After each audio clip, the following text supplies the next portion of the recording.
And hi, I'm Bonnie with Academic Technology, as you two both know. And we're going to be talking about Sakai assignments today.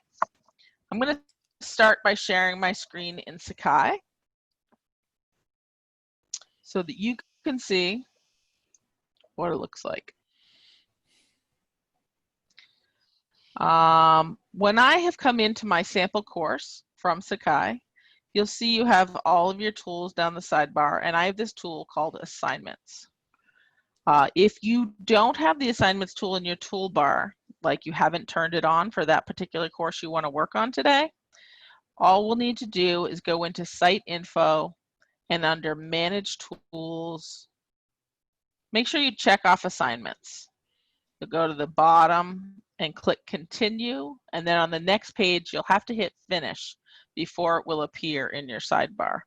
I'm going to cancel because I don't want my assignments to go away and then come back. So what the Assignments tool is for, just to be clear, is to collect an assignment. Could be a Google Doc, a Word doc, a PDF, a link to a Google Slides presentation, or a link to a video they've created. So it could be a link to anything, or a document or set of documents, or it could be both. And that assignment in the Assignments tool only goes from the student to the instructor. So for example, we think of your assignments that we say are your forum discussions or your class discussions. And those are assignments with a lowercase a, but they belong in the forums tool and not in the assignments tool. Your reading assignments, for example, that Shara was telling us about earlier, those are things the student has to do, but they don't have to turn anything into you. So those don't need to be in assignments. Those can go in lessons pages. They can go in announcements. You can put them in your syllabus. You know, you would give them to them verbally on Zoom or whatever. But the assignments tool itself is for collecting an item or a link to something from a student privately between the student and the instructor. If you want other students to be able to see and comment on other people's assignments, you could have them upload those in the forums tool, and then people could reply to them. But if it's only between you and the student, that's when you would use the assignments tool in Sakai. So do you guys have any scenarios or question about should I use the assignments tool for this or not for this? So the main thing that I'm hearing is that it's used for anything that's being turned into the instructor. That's pretty much the bottom line of it, right? Right, because it's intended to create a record of what you asked them to turn in, what they did turn in, and then your narrative feedback. And if you also want to, you can supply a grade, which would be a number grade, a letter grade. It could be a check mark or a pass fail. So you always have the opportunity for narrative evaluations, and you can also decide to add a grade onto that item as well. And then the assignments tool also performs as a place where the students can look up the grades on their assignments and get your narrative feedback or receive a document that you have put your tracked changes in to get your feedback that way. So yes, it's a way to identify the details of an assignment, to collect the assignment, and to give feedback on the assignment for students. Okay, so when you're in the assignment tool, I have several assignments in my tool already. They appear on this assignments tab as an assignment. They say who it's open to. Most of the time assignments are for the entire site, for the entire class, but if you had to set up groups, that group A had a different assignment from group B, who had a different assignment from group 3, you could do that. It tells you when the open date is, and that's when the students can see and read the assignment itself, and it shows you the due date if you've chosen to have one, and that's when it's due, and that's when, after which this tool turns off so students can't submit anything after that date. Okay. Unless you then allow resubmission later.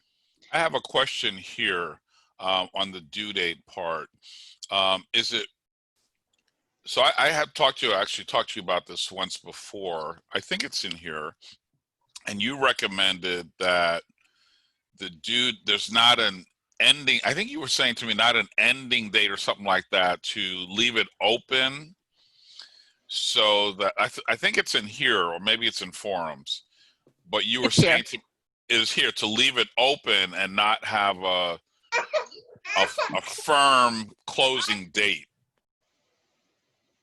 So there are two things. In forums, we don't use a close date because a close date in a forum hides it from people. It doesn't even allow people to read it anymore. So that's why we don't use a close date. In assignments, there is a date, and there's no column on the page. I'll show you in the details when we create our first assignment. It's called the open until date.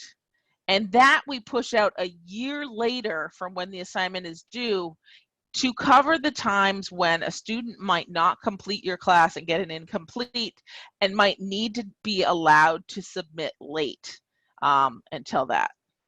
Okay. That's what we're talking about. Okay. Yep. Yep. Okay. So you'll see I have a list. These could be in draft mode. These are all published. They have reached their open date, and I have kept them out of draft mode. But if you had some that you were creating for the end and you weren't ready, they could stay in draft mode. So you don't have to worry about everything on this page shows to the students. I'll show you what it looks like when we have a draft. You can also look at your assignments by student. So it lists all of your students, and you'll see, this is a sample course. So if I wanted to see what student 1 had done for all of the assignments, I can see that this person has submitted 2 of them and hasn't submitted the other 5. And that's useful if a student comes to you and says, you want to talk about their progress in the class. You can look at the grade report, which there are not a lot of grades are here, but you'll see all the students and everything that you have graded or not yet. You'll see not submitted. You can look at the student view. This is what the students can see.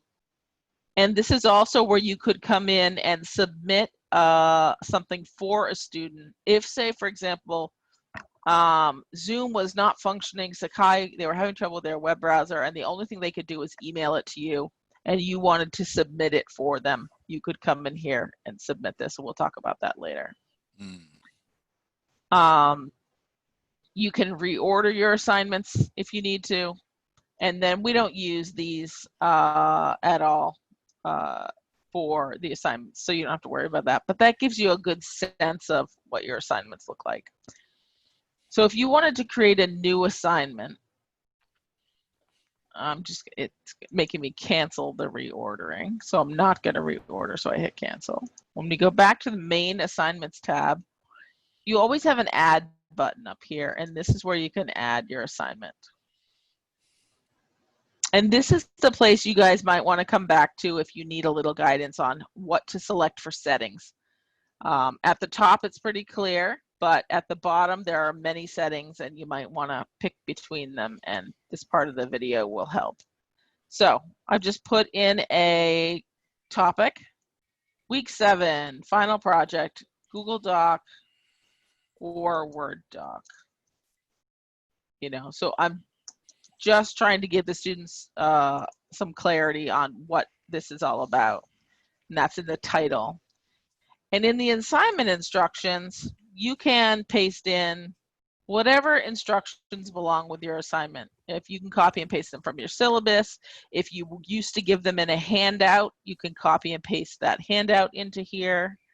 You have an attachment. If you needed to add an attachment to the rubric for grading this assignment, as I've said up here, I will attach the grading rubric to your assignment. You could just come in here, add an attachment, and attach the grading rubric if you had it either in your course down here in your resources, you can find it, or if it's just on your desktop, you can browse and find it and upload it. Wait for the continue button to turn blue, and then click continue. And that's how you would attach something. So if you had a PDF of another student's paper that you say, I've uploaded a sample essay that I thought was really great for you to see what I'm looking for, or here's some extra tips and tricks. I've attached them to the assignment. You can do that. This honor pledge makes the student check a box before they submit that says, I acknowledge that all the work I'm submitting here is my own. You may use that if you want. They are still held accountable for doing so by our student policies, but this adds a little pop-up box asking them to check it every time they submit an assignment, or there, when they Bonnie, submit this assignment. yeah, Yep. Bonnie, right there, though, on the honor pledge, will they see some text about the honor pledge when they click on there? Not our specific honor pledge. This is like a 2-sentence bit of verbiage that says, by submitting this assignment, I acknowledge that it is all my own work, and I understand that, I understand what academic integrity is, essentially. Oh, so it does not they will see that. They see that, the student Okay. sees that. Mm-hmm. It does not outline our academic integrity policy or anything like that. It's not a big long thing. It's just 1 or 2 sentences that makes them say, yes, this is my work, essentially. But you could always attach to maybe your first assignment in each class, you attach the academic integrity piece. Or maybe it's a reading assignment in your first class, especially if you have a strong writing course, that make sure that they read that. Whether they read it or not, they are held accountable for it as students.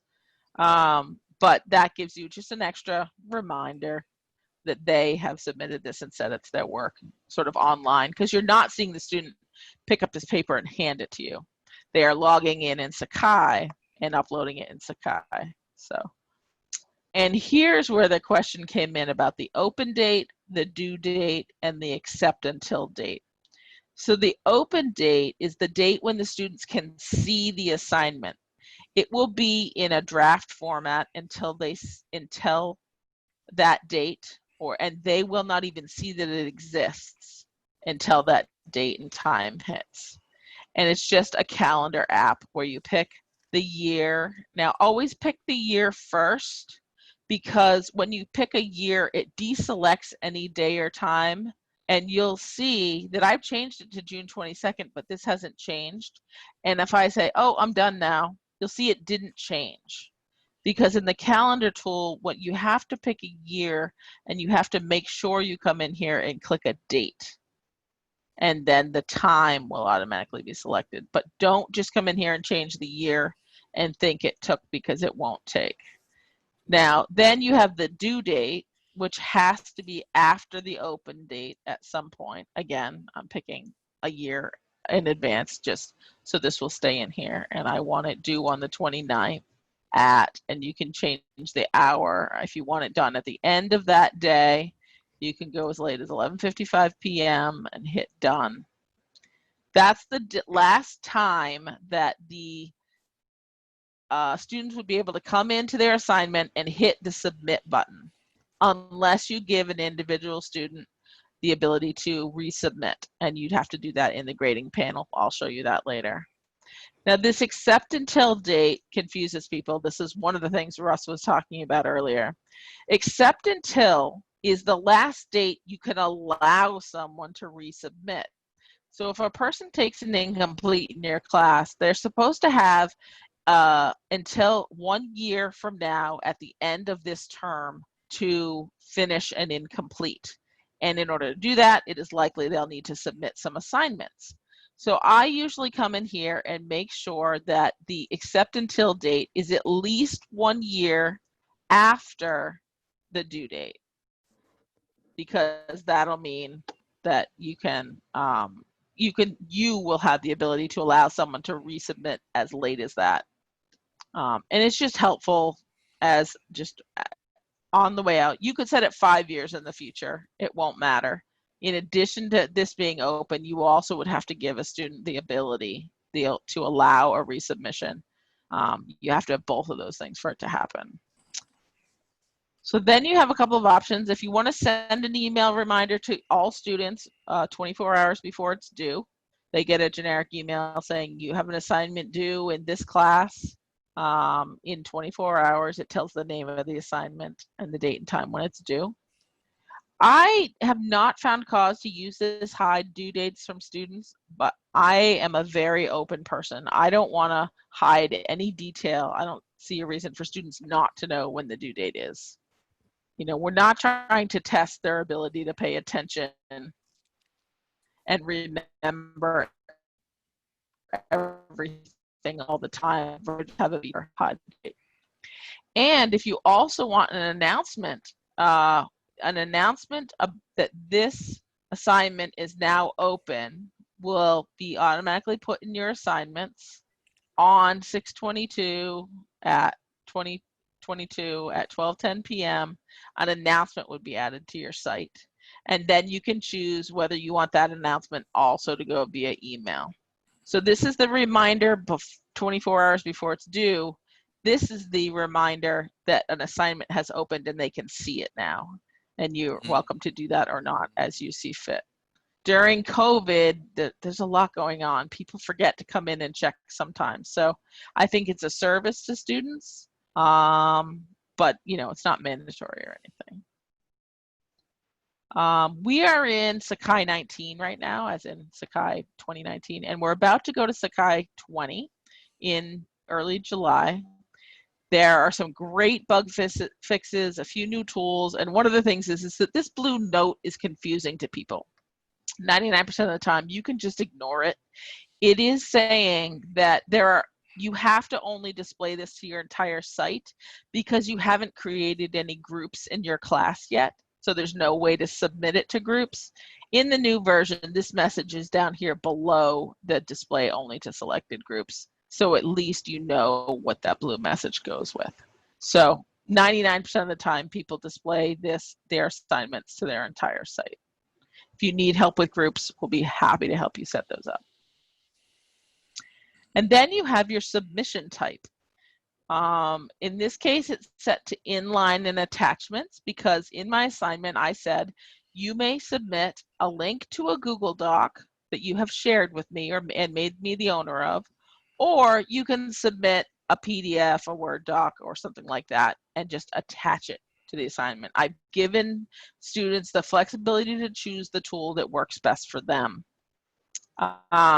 If you only wanted an attachment, it must be a Word doc, a PDF, or something you're going to upload. You could use attachments only. And if, say, it were a journal entry that you just wanted them to copy and paste into a box and you read right in Sakai versus having to download it, then you could use inline only. All right. My advice to you is to make the submission type exactly what you want to receive. So if you want it to be flexible, choose inline and attachments. And if you want to read it right on the Sakai page, inline. And if you want an attachment so you can open it in Word and track changes, do attachments only. If they're not going to submit anything electronically, and let's say you had a paper assignment, let's say they had to submit a clay sculpture, and then we're going to drop it off at school, you could do non-electronic, saying they're not going to electronically submit anything here, but there is a submission that they have to do. And single file upload only is if you only allow one attachment and not 2 or 3 or 4. So if someone put their bibliography and their cover page in different documents, but we usually use attachments only that allows any number of attachments so they could submit those pieces to you individually. You have some options for submitting notification options when the students submit to you. So this is for you, the instructor. Do you want to be notified by email when each individual student submits, or just once a day for all of the students who submit, or not at all? You'll just come into Sakai and look and see who submitted the day after the event. Totally up to you and what your email box procedure is. If you'd like a lot of notifications to remind you to go in and look, send yourself a notification. If you don't, then just leave it on don't send. Now, here's where you choose whether you're going to give a grade or not. Every assignment has a box for narrative written feedback. Every assignment has the ability to attach a file of feedback. But here is where it sort of interfaces with Gradebook. If you're not going to grade an assignment, like if this is an 84% or this is a B paper, you can choose no grade, or you can choose pass, fail, or check mark. All right, those allow you just to say you either did it or you didn't, or you're not giving a letter or number grade. If you want to give a letter grade, you can do that. Or if you want to give points, you can do that. And then here you would just tell it what's the maximum number of points. I mean, most people grade on a scale of 1 to 100, but if you've broken it down and, you know, for these little mini assignments, you only give them up to 10 points per assignment, you can do that. That's where you just put in a number. Bonnie, what is the purpose? Can you go back to the grade scale drop-down menu? I'll check. What is the purpose for the check mark now? The check mark is sort of a done or not done. You did it. I accept your submission or I don't. So it's a yes, no. So if it comes in, then it automatically gives them a check mark that it was received, or I have to do something. You would, when you grade an assignment, and we'll look at that in a minute, you would get to choose whether their assignment was acceptable, check mark, or not acceptable, check mark. It's not automated. The receiving of the thing will automatically be dated and timed. It will be logged that you received something, but then your grade essentially becomes saying, yes, this is acceptable, or no, it's not. Okay. It's sort of a yes, no. It's very similar to pass, fail, except for we tend not to use the pass, fail at Antioch. And a check mark, you could leave it as unchecked and allow them to resubmit until it's correct or something like that. You could change a fail to a pass as well, but it depends on the terminology you want to use with your students. I think people tend to lead toward check mark, not check mark, because it's a little less threatening for students. But if it really was an assignment that you needed to pass, like a QE or something like that, pass or fail, and you needed to be clear whether they passed or failed, then that's okay. If it's like check mark, then that's fine. Does that help? Yes. Okay. So the Gradebook tool is used for a number of things. You can use it just to allow the students to see all of the grades from all of their assignments in one place, and forums. So if you're grading forums and you're grading assignments, it's helpful for the Gradebook to be turned on so that the students see all those grades in one place. In addition, the Gradebook can be used to weight and categorize things so that if your grades in the discussion forums are worth 30% and your regular written assignments are worth 50% and your final project is worth 20%, it can calculate a course grade from all the grades that you put in Sakai. It doesn't have to, though. So if you are doing 100% of your graded materials are in Sakai, we would turn on Gradebook with categories and weighting, and we would assign each assignment to the right category. This is a final project. It would get assigned to the final project category and be worth 20%. If it were a regular written assignment and we assigned, let's say, 7 of those in a 7-week course, 7 of those documents would go into the regular written assignments category that was worth 50%, and they would average out those grades to get 50% of your total grade. That is what the full usage of Gradebook would be about. But you don't have to go that far. You don't have to set that up. You can just use Gradebook as an interface for students to say the grades for individual assignments and forums if you want to. In this case, I don't have Gradebook set up. I don't want to go into the additional complexity. So I am going to associate the item with Gradebook, and It's just going to put a new gradebook item in my gradebook so that students will see a column, and when you grade them, the grades will be in there. Bonnie? Go ahead. Yeah, so if I'm understanding you, if part of our grade has to do with class participation, just on Zoom, we wouldn't add assignment to gradebook. We would go to associate with the existing gradebook item and just have whichever forum, the forum and the assignments. I'm not sure how, could you say that again? Okay. Yes. Yeah, it's confusing. If you're grading anything outside of Sakai and you're not going to put 100% of your grading in Sakai, you would just add this gradebook, add this item to gradebook as an item that they could see, and not allow gradebook to calculate your entire course grade.